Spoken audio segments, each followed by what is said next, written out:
कोपरगाव शहरातील तिनचारी परिसरात असलेल्या अहमदनगर जिल्हा मध्यवर्ती सहकारी बँक परिसरात शनिवारी पहाटे एका अज्ञात इसमाचा मृतदेह आढळून आल्याने एकच खळबळ उडाली आहे. मृत व्यक्तीचे वय अंदाजे 30 ते 35 वर्षाच्या दरम्यान असल्याची प्राथमिक माहिती समोर आली आहे. सकाळच्या सुमारास परिसरातील नागरिकांना संबंधित इसम बँक आवारातील आडबाजूच्या ठिकाणी अर्धनग्न अवस्थेत पडलेला दिसून आला. घटनेची माहिती मिळताच कोपरगाव शहर पोलीस ठाण्याचे पोलीस निरीक्षक रामकृष्ण कुंभार हे आपल्या पथकांसह तत्काळ घटनास्थळी दाखल झाले. पोलिसांनी घटनास्थळाची पाहणी करत पंचनामा केला असून पुढील प्रक्रियेसाठी मृतदेह कोपरगाव ग्रामीण रुग्णालयात पाठवण्यात आला आहे.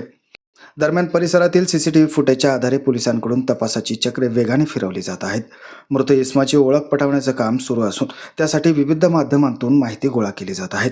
सदर इस्माचा मृत्यू नेमका कोणत्या कारणामुळे झाला, हा प्रकार घातपाताचा आहे की अन्य काही, याचा उलगडा अद्याप झालेला नसून पोलीस सर्व बाजूने तपास करत आहेत. या प्रकरणी कोपरगाव शहर पोलीस ठाण्यात अकस्मात मृत्यूची नोंद करण्यात आली आहे. ही घटना 17 मे रोजी पहाटेच्या सुमारास घडल्याचा प्राथमिक अंदाज व्यक्त करण्यात येत असून याबाबत अधिक तपास कोपरगाव शहर पोलीस करत आहेत. माझं गाव चॅनलसाठी स्वप्नील कोपरे, कोपरगाव.